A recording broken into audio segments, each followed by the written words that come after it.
히브리서 12장 11절 말씀. 무릇 징계가 당시에는 즐거워 보이지 않고 슬퍼 보이나 후에 그로 말미암아 연단받은 자들은 의와 평강의 열매를 맺느니라. 좋은 날입니다. 성령님께서 오늘도 여러분들의 심령 가운데 큰 은혜와 평강으로 함께하여 주시기를 주님의 이름으로 축복합니다. 우리의 신앙 여정 가운데에는 다양한 계절이 찾아옵니다. 처음 우리가 주님을 만났을 때에는 우리의 심령 속에 주님을 향한 뜨거운 사랑이 일어나고 또 열정이 일어납니다.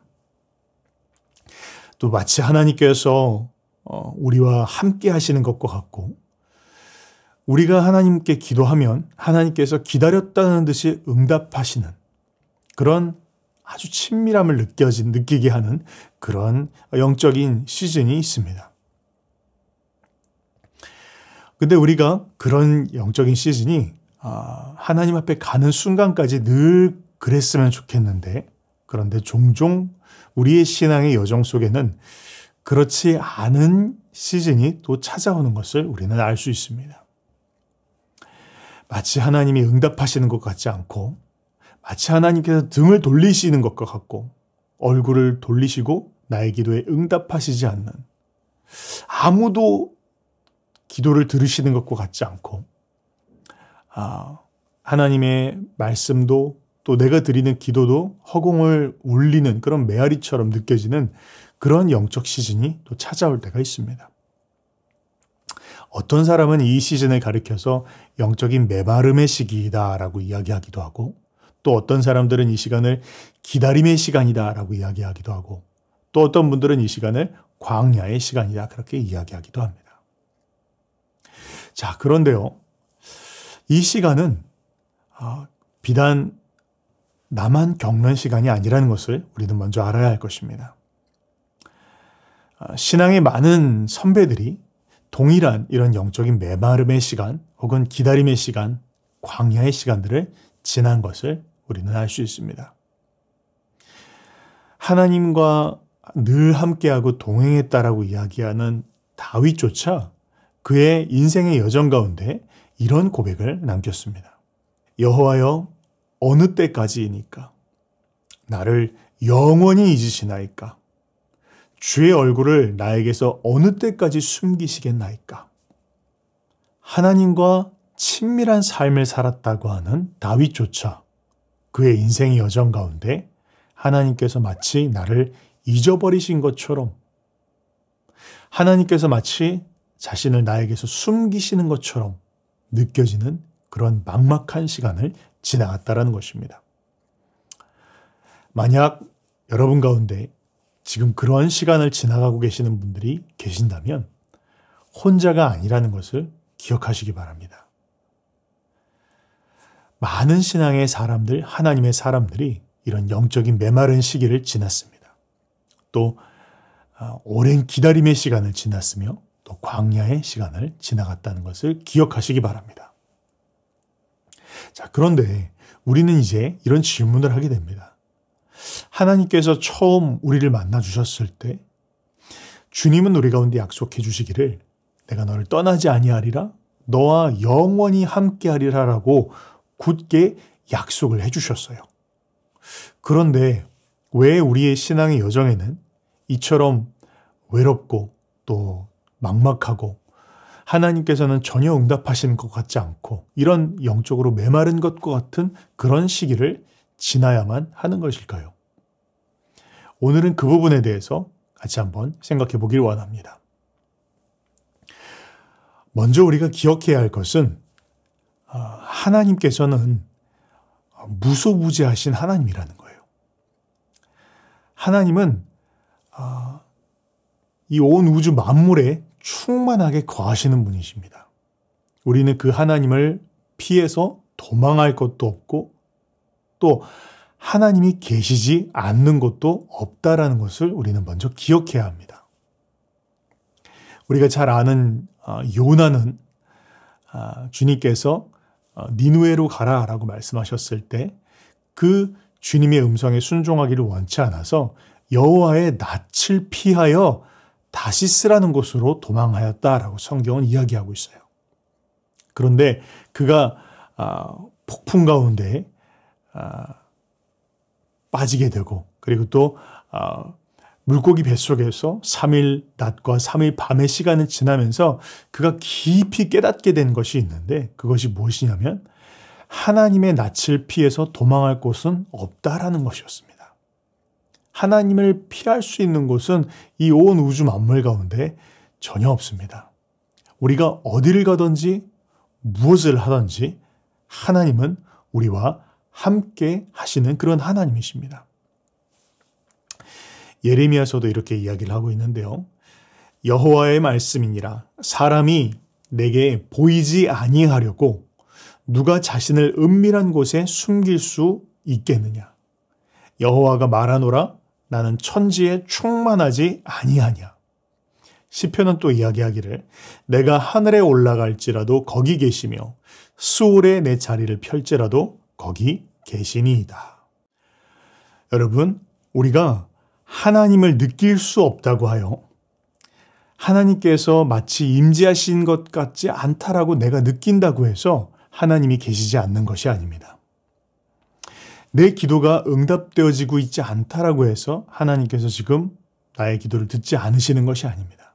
하나님은 지금 나와 함께하고 계시고 지금 내 옆에 계시다라는 것을 우리는 먼저 기억해야 합니다. 하나님은 천지 만물에 충만하신 하나님이십니다. 내가 아무리 경험하지 못하고 있다고 해서 하나님이 안 계신 게 아닙니다. 내가 느끼지 못한다고 해서 하나님께서 지금 거기에 계시지 않는 게 아니라는 것을 우리는 먼저 기억해야 합니다. 그렇다면 왜 우리는 하나님의 임재를 느끼지 못하는 걸까요? 왜 우리는 하나님의 임재가 같이 우리와 함께하는 것 같지 않은 그런 느낌을 종종 갖게 되는 것일까요? 야곱의 이야기를 살펴보면 우리가 그 이유를 알 수 있는데요. 야곱은 형 에서의 낯을 피하여 밧단 아람으로 도망가게 됩니다. 어쩌면 그는 도망가는 내내 하나님께서 마치 나와 함께 하시지 않는 것처럼 외로운 가운데 눈물을 흘리며 아버지의 집을 떠나서 외삼촌 라반의 집을 향해서 가고 있었을지 모르겠습니다. 그러나 그 외롭고 또 막막한 가운데 그가 베델이라는 곳에 도착을 하게 됐는데 그곳에서 그가 잠깐 피곤하여 이제 몸을 잠시 누이는 가운데 하나님께서 그의 눈을 열어주셨습니다. 그리고 그가 보게 된 것이 마치 천사가 사다리를 타고 하늘 위를 오르락 내리락 하는 것과 같은 그런 환상을 그는 그곳에서 보게 되어집니다. 그러면서 그가 고백하는 것이 이런 고백인데요. 그는 이야기하기를 여호와께서 과연 여기 계시거늘 내가 알지 못하였도다. 두렵도다 이곳이요. 하나님께서 이제까지 야곱과 함께 하시지 않은 것입니까? 아닙니다. 하나님은 처음부터 지금까지 야곱과 늘 함께 하셨습니다. 하나님께서 저 멀리 계시다가 갑자기 나타나신 것입니까? 그렇지 않습니다. 하나님께서는 야곱을 떠나지 않으셨고 늘 야곱 곁에 계셨습니다. 그런데 여기서 이야기해주고 있는 것은 우리가 이것을 통해서 알 수 있는 것은 우리의 신앙의 시즌 가운데 여정 가운데 하나님은 우리로 하여금 명백하게 하나님께서 우리와 함께 하시는 것을 알게 하시는 때가 있는 반면 또 언제는 우리가 알 수 없지만 왜 이런 시간들을 허락하시는지는 우리는 잘 알지 못하지만 우리가 하나님을 함께 하시지만 함께 하심에도 불구하고 느낄 수 없고 때로는 경험할 수 없고 인식할 수 없는 그러한 시즌을 주실 때가 있다라는 것을 이야기하고 있는 것입니다.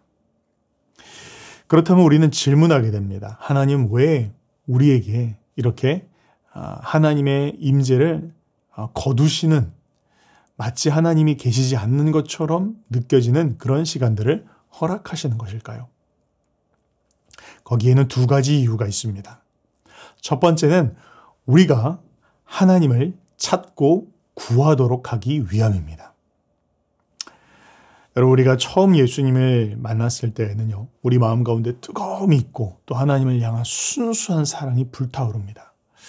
그러나 그 말이 우리 속에 아무런 불순물도 없고 100% 완전한 그런 마음의 상태라는 것을 가리키는 것은 아닙니다.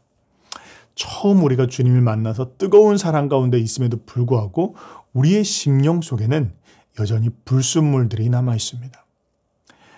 하나님의 말씀을 따라 살고 싶지 않은 그런 마음들이 여전히 남아 있고요. 여전히 육신의 욕망을 쫓아 살아가려고 하는 그런 욕망들이 우리의 심령 가운데 남아 있습니다. 잠시 하나님을 향한 뜨거운 사랑이 불타올라서 그것이 느껴지지 않을 뿐이지만, 그러나 언제 어떤 상황 가운데 있을 때 그것이 다시 한번 드러날 때가 또 있다라는 것을 우리는 먼저 기억해야 합니다. 그렇기 때문에 하나님은 우리의 우리의 신앙의 여정 가운데 이러한 불순물을 제거해 나가시는 그런 시간들을 우리의 인생 속에 허락하십니다. 바로 그것이 하나님께서 임재를 거두시는 것과 같은 그런 시간입니다. 이 순간은 우리가 하나님을 향한 사랑을 더 뜨겁게 불타오르게 하는, 더 떼어가는 그런 시간들입니다. 또 내가 이제까지 추구하고 있는 것이 무엇인지를 깨닫게 하시는 그런 시간이기도 합니다. 예를 들어서 한번 생각을 해봅시다. 어떤 꼬마가 있었습니다. 이제 꼬마와 엄마가 같이 길을 가는데요. 장난감 가게 앞을 지나가게 됐어요. 그런데 이 아이가 이제 장난감이 마음에 드는 것이 있는 거예요. 그래서 엄마가 장난감을 하나 사줬습니다. 그런데 이 아이가 땡깡을 피우는 겁니다. 이거 말고 또 다른 하나를 사달라고 하는 거예요. 막 때를 부리니까 처음에는 엄마가 아이를 달래고 으르고 하다가, 그러나 아이가 이 선물에서 떠날 것 같은 기미가 없어요. 그러면 어떻게 해야 합니까? 엄마가 마치 아이를 버리고 떠나는 것처럼 이제 갈 길을 갑니다. 물론 아이를 버린 게 아니죠. 그런데 이제 그때 아이는 이제 생각을 하게 됩니다. 고민하게 됩니다. 내가 이 장난감을 선택할 것인가? 혹은 지금 저 떠나고 계신 엄마를 선택할 것인가를 고민하게 됩니다. 물론 요즘 같은 시대에는 아이들이 엄마를 버릴 수도 있습니다. 그러나 이 이야기의 정답은 선물을 버리고 엄마를 선택하는 것이죠. 선물은 언제든지 또 새로 살 수 있지만 엄마는 바꿀 수 있는, 대체할 수 있는 것이 아니지 않습니까? 마치 이런 것처럼 하나님께서 우리의 인생의 여정 가운데 그런 시즌을 주시는 것입니다. 하나님이 마치 계시지 않는 것처럼 내가 흠뻑 세상에 취해서 살아가고 있을 때 마치 어느 순간 어느덧 그렇게 가깝게 느껴지던 하나님이 안 계신 것처럼, 또 말씀하시지 않는 것처럼, 임재가 느껴지지 않는 것처럼 느껴질 때가 있다라는 것입니다. 하나님은 나를 버리신 것은 아닙니다. 그러나 그때 그 하나님은 우리에게 말씀하고 계십니다. 내게로 돌아와라. 너는 지금 그 선물을 원하고 있니? 혹은 너는 지금 나를 원하고 있니? 이것을 물으시는 시즌인 것입니다. 그렇습니다. 하나님은 우리에게 온갖 좋은 것을 주기를 원하시는 하나님이십니다. 그러나 하나님은 우리가 하나님이 주시는 그 선물보다 하나님 그분 자신을 선택하기를 원하십니다. 때문에 하나님은 우리의 인생의 여정 속에 이렇게 침묵하시는 것처럼, 떠나신 것처럼 계시는 그런 시간들을 허락하면서 우리가 하나님을 다시금 찾도록 하시는 그런 시간을 허락하시는 것입니다. 그러나 이것만이 다가 아닙니다. 두 번째 또 다른 이유가 있는데요. 그것은 바로 우리가 영적인 게으름으로부터 나오도록 하기 위해서 그 시간들을 허락하신다는 것입니다. 여러분, 우리가 때로는 기드온처럼 하나님께 기적적인 어떤 일들을 통해서 확증을 구할 때가 있습니다. 어떤 그런 초자연적인 일들을 통해서 하나님의 뜻을 나타내 보여주시고 또 하나님의 살아계심을 보여주시는 그런 것을 구할 때가 있습니다. 그러나요, 하나님은 때로 우리가 마치 우리가 전혀 믿음을 활용하지도 않고 그냥 보여지는 그 어떤 일들을 통해서 하나님의 뜻을 찾아가고 하나님을 사랑하는 것을 원치 않으신다는 것입니다. 하나님은 우리가 우리의 믿음을 활용하기를 원하십니다. 이렇게 한번 생각을 해봅시다. 만약 내가 이것이 하나님의 뜻일지 저것이 하나님의 뜻일지 모르는 그런 상황 가운데 있습니다. 그런데 하나님께서 막 불을 내리시고 혹은 어떤 초자연적인 기적을 보여주시고 이런 일들이 계속 우리의 삶 가운데 벌어진다라고 한번 생각을 해보십시다.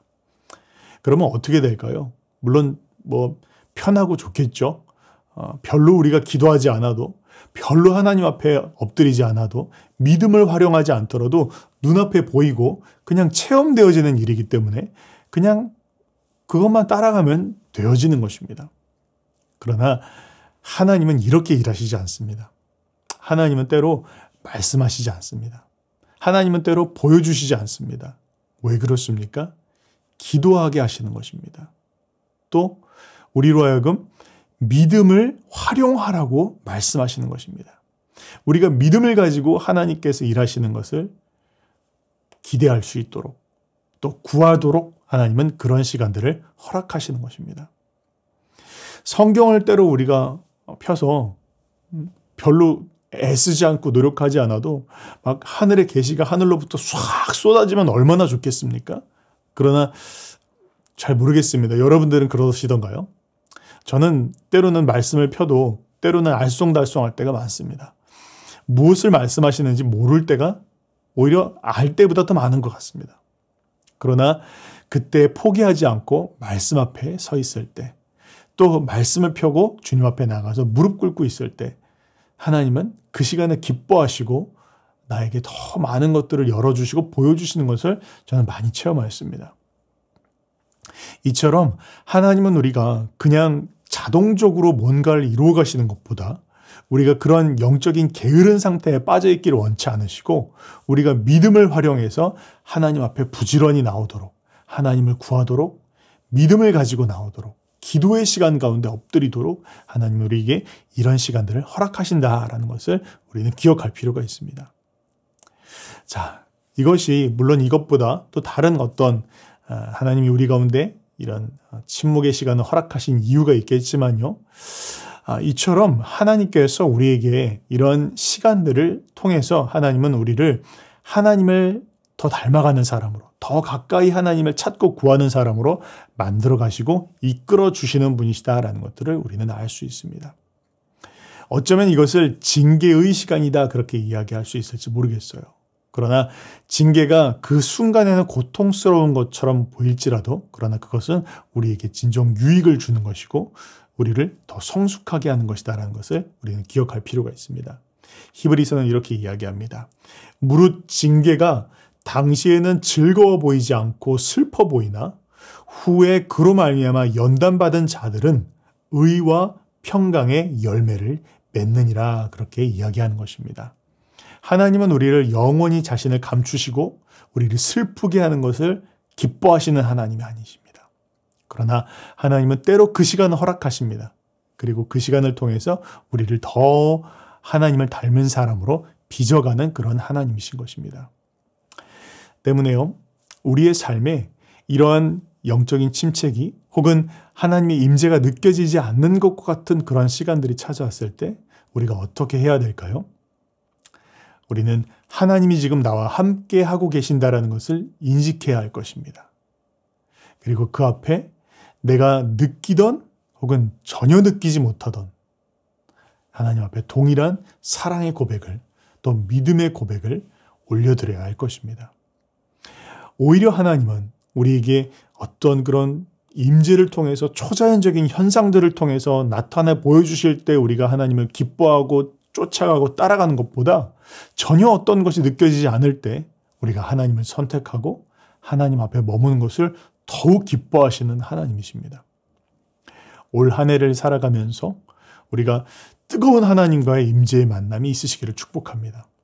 그러나 종종 우리의 삶에 그런 임재가 느껴지지 않는 순간이라 할지라도 좌절하지 마시고 하나님이 나를 떠난 것이 아니라는 것을 기억하시고 그 하나님 앞에 비록 느껴지진 않지만 지금 내 앞에 계신 그분 앞에 엎드리시는 그런 한 해가 되시기를 바랍니다. 그때 하나님께서 더 기뻐하시고 우리를 더욱 사랑하시고 이끌어주시는 그런 놀라운 은혜를 체험하시게 되어질 것입니다. 그런 은혜를 누리는 저와 여러분들 되시기를 주님의 이름으로 축복합니다.